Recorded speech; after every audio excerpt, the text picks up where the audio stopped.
Hello అండి. Welcome back to our channel. ఎవరైనా మన ఛానల్‌ని ఫస్ట్ టైమ్ చూస్తున్నట్లయితే లైక్ చేయండి, షేర్ చేయండి, సబ్స్క్రైబ్ చేసుకోండి. ఈరోజు మన వీడియోలో ఎంతో టేస్టీ అయిన టొమాటో రైస్ చూపించబోతున్నాను. ఎలా చేయాలో చూసేద్దాం పదండి. టొమాటో రైస్ చేసుకోవడానికి మనం ఒక మీడియం సైజు ఉల్లిగడ్డను తీసుకోవాలి. అలాగే 3 టమాటోలను కూడా తీసుకోవాలి. మనం కట్ చేసి పెట్టుకున్న పుదీనా, కొత్తిమీర, కరివేపాకును కూడా తీసుకోవాలి.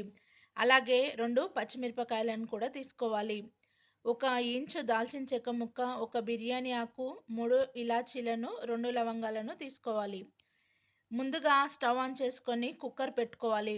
కుక్కర్ పెట్టుకున్న తర్వాత 2 స్పూన్ల ఆయిల్ వేసుకోవాలి. ఆయిల్ కొంచెం హీట్ అవ్వనివ్వాలి. ఆయిల్ కొంచెం హీట్ అయ్యాక మనం తీసుకున్న మసాలాలను వేసుకోవాలి. మసాలాలను ఆయిల్‌లో కొద్దిగా వేగనివ్వాలి. మనం తీసుకున్న మసాలాలు కొంచెం వేగాక 1 స్పూన్ షాజీరా వేసుకోవాలి. షాజీరా వేసుకున్నాక కట్ చేసి పెట్టుకున్న ఉల్లిపాయ ముక్కల్ని వేసుకోవాలి. ఉల్లిపాయలు వేసుకున్న తర్వాత అలాగే 2 పచ్చిమిరపకాయలను కట్ చేసి పెట్టుకున్నాం కదా! అవి కూడా వేసుకోవాలి.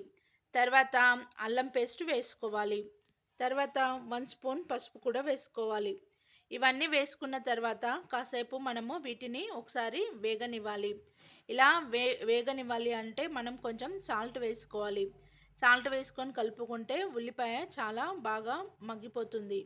తర్వాత మనం కట్ చేసి పెట్టుకున్న కొత్తిమీర, పుదీనా, కరివేపాకు కొంచెం కొంచెంగా వేసుకోవాలి. ఇవన్నీ వేసుకున్న తర్వాత ఒకసారి బాగా కలుపుకోవాలి. ఇవన్నీ వేసుకున్న తర్వాత మనం కట్ చేసి పెట్టుకున్న టమాటాని కూడా వేసుకోవాలి.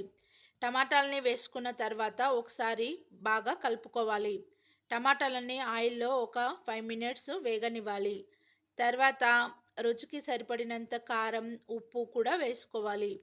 ఇవన్నీ వేసుకున్న తర్వాత బాగా కలుపుకోవాలి. టమాటో ముక్కలకి కారం, ఉప్పు పట్టేట్టుగా కలుపుకోవాలి. టమాటాలన్నీ వేసుకున్న తర్వాత ఇలా ఆయిల్‌లో కాసేపు వేగనివ్వాలి. నేను ఒక గ్లాస్ బియ్యం తీసుకున్నాను. ఆ గ్లాస్‌తో ఒక గ్లాస్ వాటర్ పోసుకొని ఇంకా పావు గ్లాస్ కూడా పోసుకున్నాను. తర్వాత ధనియాల పౌడర్ వేసుకోవాలి 1 స్పూన్. తర్వాత కొంచెం వాటర్‌ని మరగనివ్వాలి. వాటర్ మరిగిన తర్వాత సాల్ట్ వేసుకోవాలి. సాల్ట్ వేసుకొని కాసేపు మరగనిచ్చిన తర్వాత మనం కడిగి పక్కన పెట్టుకున్న బియ్యాన్ని కుక్కర్‌లో వేసుకోవాలి. వేసుకున్న తర్వాత ఒకసారి బాగా కలపాలి. కలిపినాక మనకి ఉప్పు, కారం సరిపోయిందో టేస్ట్ చూసుకోవాలి. చూసుకున్న తర్వాత కుక్కర్‌కి మూత పెట్టేసేయాలి. కుక్కర్‌కి మూత పెట్టి 3 విజిల్స్ రానివ్వాలి. ఎయిర్ అంతా పోయాక మూత తీసి చూస్తే రైస్ అంతా టమాటాలతో కలిసి మంచిగా ఉడికిపోయి ఉంటుంది. ఇలా ఒకసారి అంతా కలుపుకోవాలి. చూడండి ఎలా అయ్యిందో రైస్ చాలా బాగా అయ్యింది. ఒకసారి చూడండి ఎలా మంచిగా విడివిడిగా అయ్యింది రైస్ అంతా. ఇలా కలుపుకొని ఒక 2 మినిట్స్ వదిలేయాలి. వదిలేసిన తర్వాత మనం సర్వ్ చేసుకోవాలి. అంతే అండి. ఎంతో యమ్మీ యమ్మీ అయిన టేస్టీ అయిన టొమాటో రైస్ రెసిపీ రెడీ అయిపోయింది. నేను చేసిన టొమాటో రైస్ గనుక మీకు నచ్చినట్లయితే మీరు ట్రై చేసి కామెంట్ చేయండి. మన ఛానల్‌లో చేయబోయే మరిన్ని కొత్త రకమైన వంటల గురించి తెలుసుకోవాలి అనుకుంటే మన ఛానల్‌ని లైక్ చేయండి, షేర్ చేయండి, సబ్స్క్రైబ్ చేసుకోండి.